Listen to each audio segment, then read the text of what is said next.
Nandini 2-ന്റെ episode 7ലേക്ക് എല്ലാവർക്കും സ്വാഗതം. തുടർന്ന് കോളേജിൽ എല്ലാവരും ഫുഡ് കഴിക്കുന്ന സമയം അവരവരുടെ നാട്ടിലെ കാര്യങ്ങളും വീട്ടിലെ വിശേഷങ്ങളും സംസാരിക്കുന്നതിനിടയിൽ മധുവിന് മാജിക് അറിയാമെന്നുള്ള കാര്യം പറയുകയാണ്. അത് കേട്ടുകൊണ്ട് അവിടെ ശർബ വരുന്നു. ശർബ മധുവിനോട് ബോക്സിന്റെ അകത്ത് മനുഷ്യനെ കയറ്റിയിട്ട് ബോക്സിൽ വാള് കുത്തി കയറ്റുന്ന മാജിക് അറിയാമോ എന്ന് ചോദിക്കുകയാണ്. മധു അറിയാമെന്ന് പറയുന്നത് കേൾക്കുന്ന ശർബ ആ മാജിക് കാണണമെന്ന് പറയുകയാണ്. ശേഷം എല്ലാവരും കൂടി ഒരു ക്ലാസ് റൂമിലേക്ക് പോവുകയാണ്. അവിടെ മധു ഒരു ബോക്സ് വെച്ചിരിക്കുന്നത് എല്ലാവർക്കും കാണിച്ചു കൊടുക്കുകയാണ്. ബോക്സിന്റെ അകത്ത് ആര് കയറുമെന്ന് മധു പറയുമ്പോൾ ശർബ ജനനിയുടെ പേര് പറയുകയാണ്. അത് കേട്ട് പേടിച്ചു നിൽക്കുകയാണ് ജനനി. എല്ലാവരും കൂടി നിർബന്ധിക്കുമ്പോൾ ജനനി മധുവിന്റെ കൂടെ പോവുകയാണ്. മധു ജനനിയെ ബോക്സിന്റെ അകത്ത് ആക്കുകയാണ്. ആ സമയം ശർബ മധുവിനെ കൺട്രോളിലാക്കുകയാണ്. മധു ആ ഒരു വാളെടുത്ത് ബോക്സിൽ കുത്തി കയറ്റുകയാണ്. അവസാനം കുത്തിയ വാള് ജനനിയുടെ ശരീരത്തിൽ കൊണ്ടു എന്ന് മനസ്സിലാക്കുന്ന ശർബ അവിടെ നിൽക്കുന്ന ഒരു പെൺകുട്ടിയെ തന്റെ കൺട്രോളിലാക്കുകയാണ്.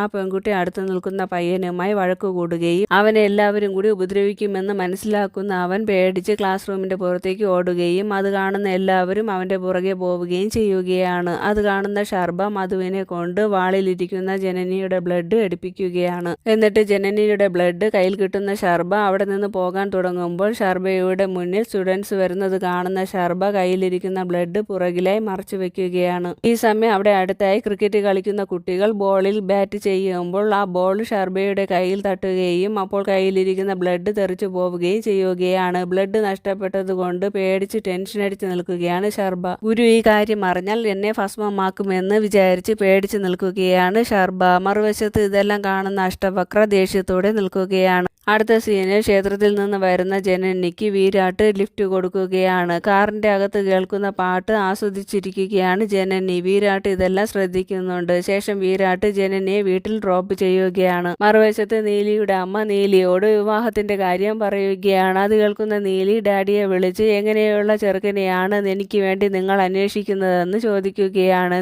നീലിയുടെ ഇഷ്ടത്തിന് ഒരു ചെറുക്കനെ കണ്ടുപിടിക്കാൻ നീലിയോട് പറയുകയാണ് നീലിയുടെ ഡാഡി. അത് കേൾക്കുന്ന നീലിക്ക് സന്തോഷം തോന്നുകയാണ്. ഈ സമയം പ്രണവ് ഓർഡർ ചെയ്ത് ഐപാഡ് കൊറിയർ വരികയാണ്. അതിന് ക്യാഷ് കൊടുക്കാൻ വേണ്ടി വിലാസിനി പുരുഷോത്തമനെ വിളിക്കുകയാണ്. പുരുഷോത്തമൻ ക്യാഷ് ഇല്ല എന്ന് പറയുന്നത് കേൾക്കുന്ന വിലാസിനി പ്രണവ് ഇഷ്ടപ്പെട്ട് ഓർഡർ ചെയ്തതാണ്, ഇതെങ്ങനെയാണ് വേണ്ടെന്ന് പറയുന്നത്. ദേവസേനയോട് ക്യാഷ് ചോദിക്കാൻ പറയുകയാണ് വിലാസിനി. പുരുഷോത്തമൻ ദേവസേനയോട് കൊറിയറിന്റെ കാര്യം പറയുമ്പോൾ ദേവസേന ക്യാഷ് കൊടുക്കാമെന്ന് പറയുകയാണ്. സ്വത്തെല്ലാം ദേവസേനയുടെ പേരിലാണ്. താമസിക്കുന്ന വീടും ദേവസേനയുടേതാണ്. ദേവസേനയുടെ ഗാർഡിയനായാണ് പുരുഷോത്തമനും ഫാമിലിയും അവിടെ കഴിയുന്നത്. അടുത്ത സീനിൽ ക്ഷേത്രത്തിന്റെ അടുത്ത് വരുന്ന വീരാട്ട് ജനനി സ്കൂട്ടിയിൽ പോകുന്നത് കാണുന്നു. അത് കാണുന്ന വീരാട്ട് കാറിൽ നിന്ന് ഇറങ്ങിയിട്ട് ഡ്രൈവറോട് പോകാൻ പറയുകയാണ്. എന്നിട്ട് ജനനിയെ കാണാത്ത മട്ടിൽ നിൽക്കുകയാണ് വീരാട്ട്. വീരാട്ടിന്റെ അടുത്ത് വരുന്ന ജനനി വീരാട്ടിനോട് സംസാരിക്കുകയാണ്. വളരെ യാദൃച്ഛികമായി ജനനിയെ കണ്ടതുപോലെയാണ് വീരാട്ടിന്റെ പെരുമാറ്റം. വീരാട്ട് അത്യാവശ്യമായി ഒരു സ്ഥലം വരെ പോകണം, ലിഫ്റ്റ് തരാമോ എന്ന് ചോദിക്കുകയാണ്. അപ്പോൾ ജനനി വീരാട്ടിന് ലിഫ്റ്റ് കൊടുക്കുകയാണ്. ശേഷം ജനനി വീരാട്ട് പറഞ്ഞ സ്ഥലത്ത് വീരാട്ടിനെ കൊണ്ടാക്കിയിട്ട് അവിടെ നിന്ന് പോകുന്നു. വീരാട്ട് ജനനി പോകുന്നത് നോക്കി നിൽക്കുകയാണ്. അവിടെ സീൻ കട്ട് ചെയ്ത് അടുത്ത ദിവസം രാവിലെയാണ് കാണിക്കുന്നത്. അങ്കിള് രാവിലെ എഴുന്നേറ്റ് നോക്കുമ്പോൾ സ്കൂട്ടി അവിടെ ഉണ്ട്. പക്ഷേ ജനനി അവിടെ ഒന്നും കാണാനില്ല. ടെൻഷൻ അടിച്ച് നിൽക്കുന്ന അങ്കിള് ദേവസേനയോട് ജനനി ഫോണിൽ വിളിച്ചു നോക്കാൻ പറയുകയാണ്. അത് കേൾക്കുന്ന ദേവസേന ജനനിയെ വിളിക്കുമ്പോൾ ജനനി ക്ഷേത്രത്തിലാണെന്നും പെട്ടെന്ന് വരാമെന്നും പറയുകയാണ്. അത് കേൾക്കുന്ന അങ്കിള് ഇന്ന് പൗർണമി ദിവസമാണ്, പൂജ ചെയ്തില്ലെങ്കിൽ പ്രശ്നമുണ്ടാകുമെന്ന് പറയുകയാണ്. ഈ സമയം ജനനിയുടെ അടുത്ത് വരുന്ന വീരാട്ട് ഓരോ കാര്യങ്ങൾ പറഞ്ഞ് ജനനിയുടെ കൂടെ നടന്നു പോവുകയാണ്. എന്നും ക്ഷേത്രത്തിൽ വെച്ച് കാണുന്നത് കൊണ്ട് ജനനിക്ക് ഡൗട്ട് തോന്നുകയാണ്. കുറെ നേരമായിട്ടും ജനനിയെ കാണാത്തത് കൊണ്ട് ദേവസേന അങ്കിളിനോട് ഈ കാര്യം പറയുകയാണ്. അങ്കിള് പ്രണവിനോട് ജനനിയെ വിളിച്ചുകൊണ്ട് വരാൻ പറഞ്ഞ് അവിടെ നിന്നും പറഞ്ഞു വിടുകയാണ്. മറുവശത്ത് അഷ്ടവക്ര ജനനിയുടെ രൂപം മാറുന്നത് കാണാൻ വേണ്ടി കാത്തിരിക്കുകയാണ്. ഈ സമയം ജനനിയുടെ കൈ നാഗത്തിന്റെ സ്കിന്നായി മാറുകയാണ്. ജനനി വീരാട്ടിനോട് സംസാരിച്ച് നടക്കുന്നത് കൊണ്ട് ജനനി ഈ കാര്യം ശ്രദ്ധിക്കുന്നില്ല. മറുവശത്ത് ഗുരുജിയും ദേവസേനയും ജനനിക്ക് വേണ്ടി പൂജ ചെയ്യുകയാണ്. ദേവസേനയ്ക്ക് കയ്യിലെല്ലാം ഇറിറ്റേഷൻ തോന്നുകയാണ്. വീരാട്ടും ജനനിയുടെ കൈ ശ്രദ്ധിക്കുകയാണ്. ജനനി വീടെത്താറായി, അടുത്ത് തന്നെയാണ് എന്ന് പറഞ്ഞ് രണ്ടുപേര് രണ്ട് വഴിയിലായി പോവുകയാണ്. കുറച്ചു കഴിയുമ്പോൾ ജനനിയുടെ മുന്നിൽ പ്രണവ് വരുന്നു. പ്രണവ് ജനനിയെ വിളിച്ചുകൊണ്ട് അവിടെ നിന്നും പോകുന്നു. മറുവശത്ത് ദേഷ്യത്തോടെ ഇരിക്കുന്ന അഷ്ടവക്രയെ കാണുന്ന ശിഷ്യന്മാർ അഷ്ടവക്രയുടെ ദേഷ്യം മാറാൻ വേണ്ടി അഷ്ടവക്ര ആശാവക്രയുടെ തലയിൽ വെള്ളം ഒഴിക്കുകയാണ്. ഈ സമയം ദേവസേന പ്രണവിനോട്, പ്രണവിനെ നീലി വിളിക്കുന്നത് എന്തിനാണ്? നീലിയുമായുള്ള കൂട്ട് ശരിയാവില്ല. നീലിക്ക് ജനനിയെ ഇഷ്ടമല്ല. ജനനിക്കെതിരെയായി പ്രണവിനെ വെച്ച് നീലി എന്തോ പ്ലാൻ ചെയ്യുന്നുണ്ടെന്ന് ദേവസേനയ്ക്ക് ഡൗട്ട് തോന്നുകയാണ്. ഈ സമയം നീലി പ്രണവിനെ ഫോണിൽ വിളിച്ചിട്ട് പ്രണവിനെ കുറിച്ച് പൂർത്തി ഓരോന്നും പറയുകയാണ്. അതിൽ പ്രണവ് വീഴുകയാണ്. ഇപ്രാവശ്യം കലണ്ടറിൽ കൊടുക്കാൻ പ്രണവിന്റെ ഫോട്ടോ വേണമെന്ന് നീലി പറയുകയാണ്. അത് കേട്ട് സന്തോഷം തോന്നുന്ന പ്രണവ് ഈ കാര്യം എല്ലാവരോടും പറയുകയാണ്. അത് കേൾക്കുന്ന ദേവസേനയ്ക്ക് ഡൗട്ട് തോന്നുകയാണ്. ദേവസേന പ്രണവിനോട്, നീലിയെ കണ്ണടച്ച് വിശ്വസിക്കരുത്. പ്രണവിനെ മുന്നിൽ നിർത്തി ജനനിയോട് പ്രതികാരം ചെയ്യാനായിരിക്കും നീലിയുടെ പ്ലാൻ. അതുകൊണ്ട് നീലിയുടെ കൂടെ കൂട്ടുകൂടുന്നത് സൂക്ഷിച്ചു വേണമെന്ന് പറയുകയാണ്. അത് കേൾക്കുന്ന വിലാസിനി, പ്രണവിന് സൗന്ദര്യവും കഴിവും ഉള്ളത് കൊണ്ടാണ് നീലി പ്രണവിന്റെ പേര് സെലക്ട് ചെയ്തത്. ജനനിയുടെ പേര് സെലക്ട് ചെയ്യാത്തതിന്റെ അസൂയയാണ് ദേവസേനയ്ക്കെന്ന് പറയുകയാണ് വിലാസിനി. ഇനിയൊന്നും പറഞ്ഞിട്ട് കാര്യമില്ല എന്ന് മനസ്സിലാക്കുന്ന ദേവസേന അവിടെ നിന്ന് എഴുന്നേറ്റ് പോകുന്നു. അടുത്ത സീനിൽ നീലി ഫ്രണ്ടിനോട്, പ്രണവിനെ വെച്ച് ജനനിയോട് പ്രതികാരം ചെയ്യുമെന്നും എല്ലാവരുടെ മുന്നിൽ വെച്ചാണ് പ്രണവ് ജനനിക്ക് വേണ്ടി എന്നോട് എതിർത്ത് സംസാരിച്ചത്. ഞാൻ ജനനിയെ വെറുതെ വിടില്ല എന്നൊക്കെ പറയുകയാണ് നീലി. ശേഷം കോളേജിൽ വരുന്ന നീലി പ്രണവിനോട്, പ്രണവിന്റെ സോഷ്യൽ മീഡിയയിലെ പോസ്റ്റ് എല്ലാം സൂപ്പറാണെന്നും എഴുതാൻ കഴിയുമെങ്കിൽ ഓട്ടോബയോഗ്രഫി എഴുതാനും പറയുകയാണ്. എഴുതുന്നില്ല,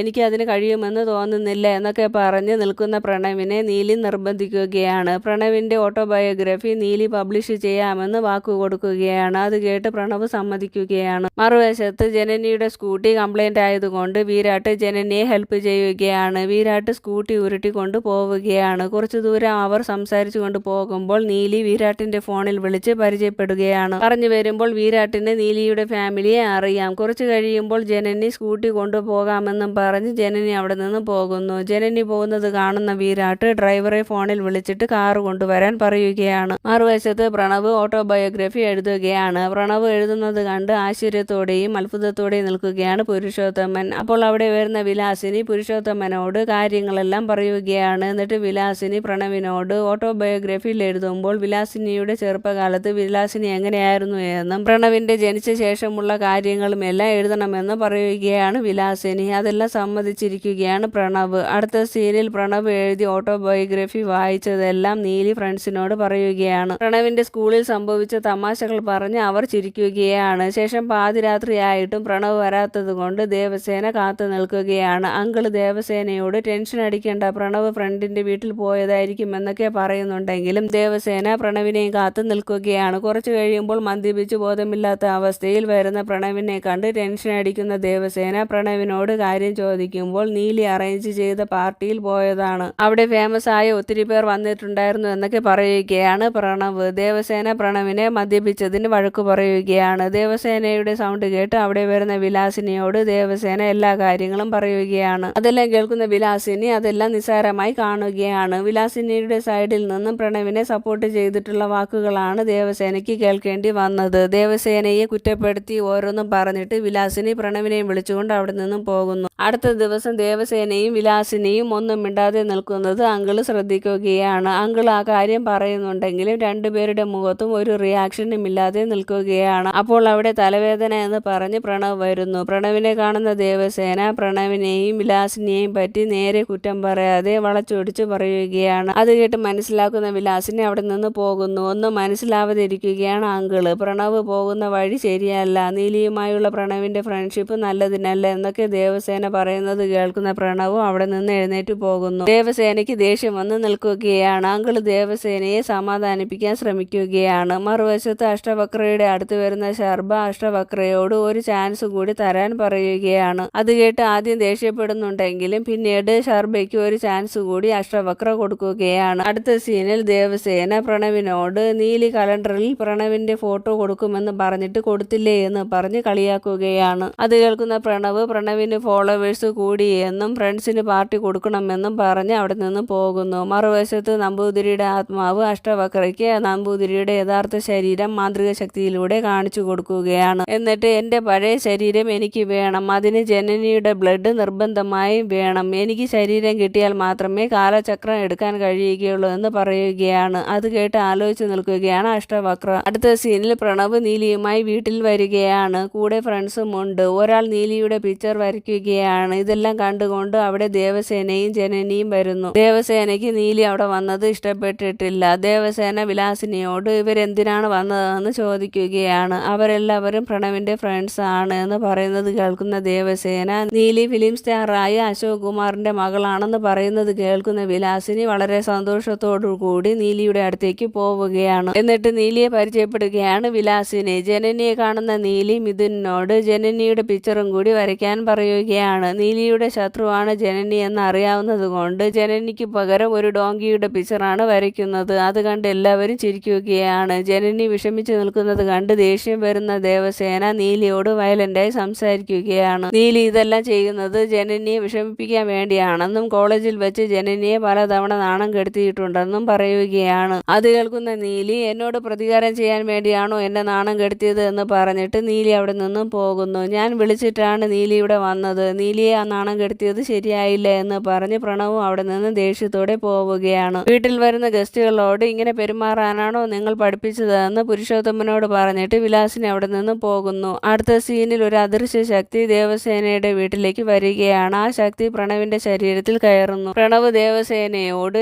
എന്റെ ഗുരുവിന് ജനനിയെ വേണം, ജനനിയെ കൊണ്ടുപോകുമെന്ന് പറയുകയാണ്. അത് കേൾക്കുന്ന ദേവസേനയ്ക്ക് പ്രണവ് മദ്യപിച്ച് സംസാരിക്കുന്നതാണോ എന്ന് ഡൗട്ട് തോന്നുകയാണ്. അവിടെ അങ്കിളും വരുന്നു. അങ്കിളിനോടും പ്രണവ് ദേഷ്യത്തോടെ സംസാരിക്കുകയാണ്. എതിർക്കുന്ന ദേവസേനയെ പ്രണവ് ഉപദ്രവിക്കുകയാണ്. അങ്കിൾ പ്രണവിനോട് ദേവസേനയെ വെറുതെ വിടാൻ പറയുകയാണ്. പ്രണവ് അതൊന്നും കേൾക്കുന്നില്ല. പ്രണവ് ദേവസേനയോട് നീയാണ് ജനനിയെ കൊണ്ടുപോകാൻ തടസ്സമായി നിൽക്കുന്നത്, നിന്റെ സപ്പോർട്ട് ജനനിക്കുണ്ട് എന്ന് പറഞ്ഞ് പ്രണവ് ദേവസേനയെ എടുത്ത് എറിയുകയാണ്. പ്രണവിന് എന്ത് പറ്റി എന്ന് പറഞ്ഞ് ആലോചിച്ച് ടെൻഷൻ അടിച്ച് നിൽക്കുകയാണ് അങ്കിള്. പ്രണവ് ദേവസേനയെ ഉപദ്രവിച്ച് പൂജാമുറിയുടെ അടുത്തേക്ക് പോവുകയാണ്. തടയാൻ പോകുന്ന അങ്കിളിനെയും പ്രണവ് ഉപദ്രവിക്കുകയാണ്. അപ്പോൾ നാഗമാണിക്യത്തിൽ നിന്ന് ഒരു ശക്തി വരികയും പ്രണവിന്റെ ശരീരത്തിലുള്ള ശക്തി പ്രണവിന്റെ ശരീരത്തിൽ നിന്നും പുറത്തു പോവുകയും ചെയ്യുന്നു. അതെല്ലാം കണ്ട് പേടിച്ച് നിൽക്കുകയാണ് ദേവസേന. ബോധമില്ലാതെ കിടക്കുന്ന പ്രണവിനെ അങ്കിളും ദേവസേനയും കൂടി വിളിച്ചുണർത്തുകയാണ്. ബോധം വരുന്ന പ്രണവിന് നടന്നതൊന്നും ഓർമ്മയില്ല എന്ന് പറയുകയാണ്. ഒന്നും സംഭവിച്ചിട്ടില്ല എന്ന് പറഞ്ഞ് ദേവസേന പ്രണവിനെ പറഞ്ഞു വിടുകയാണ്. എന്നിട്ട് ദേവസേനയും അങ്കിളും വിഷമിച്ച് നിൽക്കുകയാണ്. പ്രണവിനെ ദുഷ്ടശക്തിയിൽ നിന്ന് രക്ഷിച്ചത് നാഗമാണിക്യമാണെന്ന് ദേവസേനയ്ക്ക് മനസ്സിലാവുകയാണ്. മറുവശത്ത് ജനനി ഗുരുജിയെ വിളിച്ച് ഞാൻ കാരണം ഇവിടെ ചെറിയ ചെറിയ പ്രശ്നങ്ങൾ ഉണ്ടാകുന്നുണ്ടെന്നും അത് കാരണം ചേച്ചിയും പ്രണവും തമ്മിൽ പ്രശ്നങ്ങളാണെന്നും പറയുകയാണ്. അത് കേൾക്കുന്ന ഗുരുജി വീടാകുമ്പോൾ പ്രശ്നങ്ങൾ ഉണ്ടാകുന്നത് സ്വാഭാവികമാണ്, നീ അതൊന്നും ശ്രദ്ധിക്കാതെ പഠിത്തത്തിൽ മാത്രം ശ്രദ്ധിച്ചാൽ മതിയെന്ന് പറയുകയാണ്. മറുവശത്ത് നീലിയുടെ ഫ്രണ്ട് ജനനിയും വീരാട്ടും ഒരുമിച്ച് പോകുന്ന ഫോട്ടോ നീലിക്ക് കാണിച്ചു കൊടുക്കുകയാണ്. അത് കണ്ട് ദേഷ്യത്തോടെ ഇരിക്കുകയാണ് നീലി. വീരാട്ട് എന്റെ മാത്രമാണ്, വീരാട്ട് ഒരിക്കലും ജനനിയെ പോലുള്ള പെൺകുട്ടികളുടെ പുറകെ പോവില്ല, ജനനി എന്ത് ചെയ്യണമെന്ന് എനിക്ക് അറിയാമെന്നും പറഞ്ഞ് ദേഷ്യത്തോടെ ഇരിക്കുകയാണ് നീലി. പ്രണവും ഫ്രണ്ട്സും ജനനിയും കൂടി ഒരു ഗെയിം കളിക്കുകയാണ്. ഈ സമയം അവിടെയുള്ള ജോലിക്കാരന്റെ ശരീരത്തിൽ ഒരു ശക്തി കയറുകയാണ്.